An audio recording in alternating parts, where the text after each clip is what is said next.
ಎಂದರೂನು ಬೇರೆ ಬೇರೆ ದುಃಖಕ್ಕ ದುಃಖಕ್ಕ ದುಃಖಕ್ಕ ದುಃಖಕ್ಕ ಎಂದು ಜೀವ ಸಿಕ್ಕೀತೆ ಬಂದು ಜೀವ ಸಿಕ್ಕೀತೆ ಜೀವ ಸಿಕ್ಕೀತೆ ಬಂದು ಜೀವ ಸಿಕ್ಕೀತೆ ಬೇಡ ಬೇಡ ಎಂದರೂನು ಬೇರೆ ಬೇರೆ ದುಃಖಕ್ಕ ದುಃಖಕ್ಕ ದುಃಖಕ್ಕ ದುಃಖಕ್ಕ ಎಂದು ಜೀವ ಸಿಕ್ಕೀತೆ ಬಂದು ಜೀವ ಸಿಕ್ಕೀತೆ ಜೀವ ಸಿಕ್ಕೀತೆ ಬಂದು ಜೀವ ಸಿಕ್ಕೀತೆ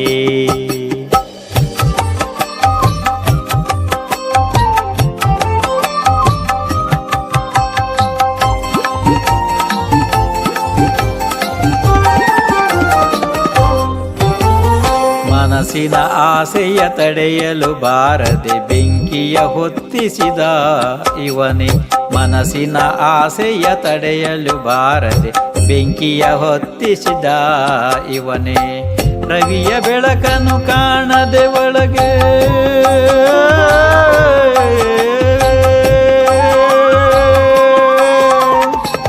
ರವಿಯ ಬೆಳಕನ್ನು ಕಾಣದೆ ಒಳಗೆ ಉರಿ ಉರಿ ಉರಿಯಲಿ ಬೇಯುತ್ತ ಎಂದು ಜೀವ ಸಿಕ್ಕೀತೆ ಬಂದು ಜೀವ ಸಿಕ್ಕೀತೆ ಜೀವ ಸಿಕ್ಕೀತೆ ಬಂದು ಜೀವ ಸಿಕ್ಕೀತೆ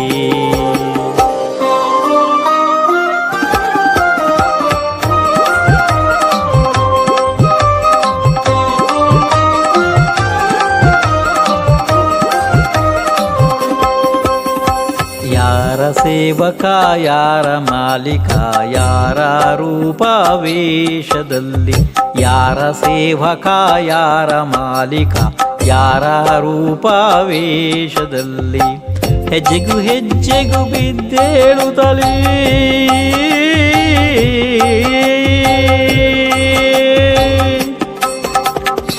ಹೆಜ್ಜೆಗೂ ಹೆಜ್ಜೆಗೂ ಬಿದ್ದೇಳುತ್ತಲಿ ನೊಂದು ನೊಂದು ನಾ ಬಂದೆ ಎನ್ನುತ್ತಲಿ ಜೀವ ಸಿಕ್ಕೀತೆ ಬಂದು ಜೀವ ಸಿಕ್ಕೀತೆ ಜೀವ ಸಿಕ್ಕೀತೆ ಬಂದು ಜೀವ ಸಿಕ್ಕೀತೆ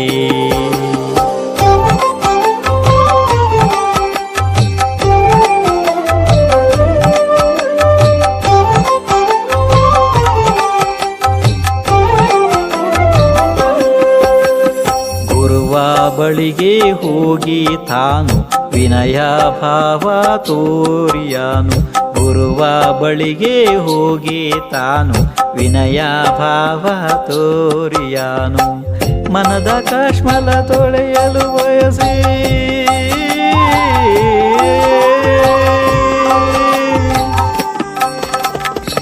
ಮನದ ಕಾಶ್ಮಲ ತೊಳೆಯಲು ಬಯಸಿ ಶರಣದ ಶರಣವ ಪಡೆದನು ನೋಡಿ ಜೀವ ಸಿಕ್ಕೀತೆ ಬಂದು ಜೀವ ಸಿಕ್ಕೀತೆ ಬೇಡ ಬೇಡ ಎಂದರೂನು ಬೇರೆ ಬೇರೆ ದುಃಖಕ್ಕ ದುಃಖಕ್ಕ ದುಃಖಕ್ಕ ದುಃಖಕ್ಕ ಇಂದು ಜೀವ ಸಿಕ್ಕೀತೆ ಬಂದು ಜೀವ ಸಿಕ್ಕೀತೆ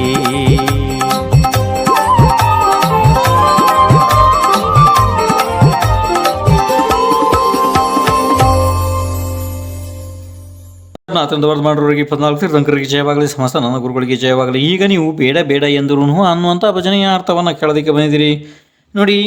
ಯಾವ ಜೀವವೇ ಬರೆದದ್ದು ನೋಡ್ಕೊಡ್ರಿ ಅಲ್ಲಿ. ಬೇಡ ಬೇಡ ಎಂದರು ಯಾವ ಜೀವವೇ ಇರಲಿ ಅದು ಬೇಕು ಬೇಕೆಂದೇ ಯಾವುದೇ ರೀತಿಯ ಶಾರೀರಿಕ ಮತ್ತು ಮಾನಸಿಕ ದುಃಖವನ್ನು ತಾನೇ ತಾನಾಗಿ ಆಸೆಪಟ್ಟು ಪಡೆದುಕೊಳ್ಳುವುದಿಲ್ಲ. ಯಾವಾಗಲೂ ಸುಖವನ್ನೇ ಬಯಸುತ್ತದೆ ಅಲ್ವಾ. ಈಗ ಒಂದು ಸಾಮಾನ್ಯ ಉದಾಹರಣೆ ನೋಡೋಣ. ಅನೇಕ ನಿರ್ಬಲ ಪರ ರಕ್ಷಣೆ ಇಲ್ಲದ ಜೀವಗಳನ್ನು ಬೇಟೆಗಾರ ಬೇಟೆಯಾಡುತ್ತಾನೆ. ಕೋಲು, ಬಾಣ, ಈಟಿ, ಖಡ್ಗಗಳಿಂದ ಕತ್ತರಿಸಿ ದಾರುಣ ದುಃಖ ನೀಡುತ್ತಾನೆ.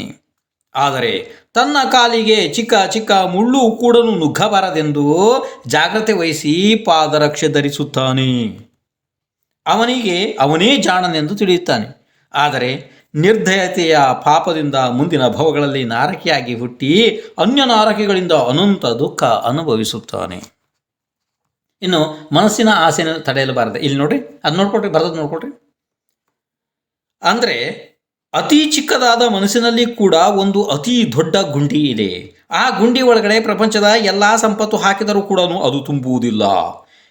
ಒಂದು ಉದಾಹರಣೆ, ಬೆಂಕಿ ಇದೆಯಲ್ಲ, ಬೆಂಕಿಗೆ ಎಷ್ಟು ಎಣ್ಣೆ, ತುಪ್ಪ, ಡೀಸೆಲ್, ಪೆಟ್ರೋಲು ಆದಿ ಹಾಕುತ್ತೇವೆಯೋ ಅಷ್ಟು ಅದು ಜೋರಾಗಿ ಉರಿಯಲು ಪ್ರಾರಂಭಿಸುತ್ತದೆ.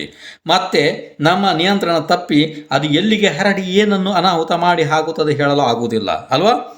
ಮತ್ತೆ ಅದೇ ಬೆಂಕಿಯಲ್ಲಿ ಸ್ವಯಂ ನಾವು ಕೂಡ ಧ್ವಂಸ ಆಗಬೇಕಾಗ್ತದೆ ಅಲ್ವಾ? ಇದು ಮನಸ್ಸಿನ ಆಸೆಯ ತೀವ್ರತೆ, ವೇಗತೆ. ಇನ್ನು ಮುಂದೆ ಕೆಳಗಡೆ ಬರ್ತದೆ ನೋಡ್ಕೊಡ್ರಿ. ಯಾರ ಸೇವಕ ಯಾರ ಮಾಲೀಕ ಅದು ನೋಡ್ರಿ. ಇನ್ನು ಈ ಜೀವ ಯಾರ ಸೇವಕನೂ ಅಲ್ಲ, ಯಾರ ಮಾಲೀಕನೂ ಅಲ್ಲ. ಅದು ಸ್ವತಂತ್ರ ವಸ್ತು ಇದೆ. ತನ್ನನ್ನು ತಾನೇ ತಿಳಿಯದೇ ಇರುವುದರಿಂದ ಏಳುತ್ತಾ ನಡೆದಿದೆ. ದುಃಖದಲ್ಲಿ ಸಿಕ್ಕಿಕೊಂಡಿದೆ.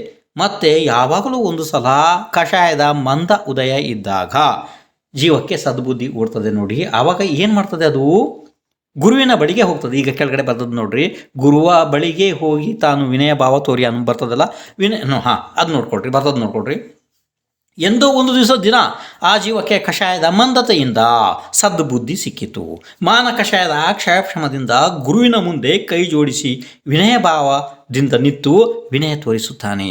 ಆವಾಗ ಕರುಣಾಮಯಿ ಗುರುವಿನ ಸಮ್ಯಕ್ ಉಪದೇಶದಿಂದ ತನ್ನ ಕಲ್ಯಾಣದ ವಿಷಯವನ್ನು, ತನ್ನ ಒಳಿತಿನ ವಿಷಯವನ್ನು ಆ ಜೀವ ತಿಳಿಯುತ್ತಾನೆ. ಈ ಭಜನೆಯ ಅತಿ ಸಂಕ್ಷಿಪ್ತ ಅರ್ಥ ಇದೆ ಇದು.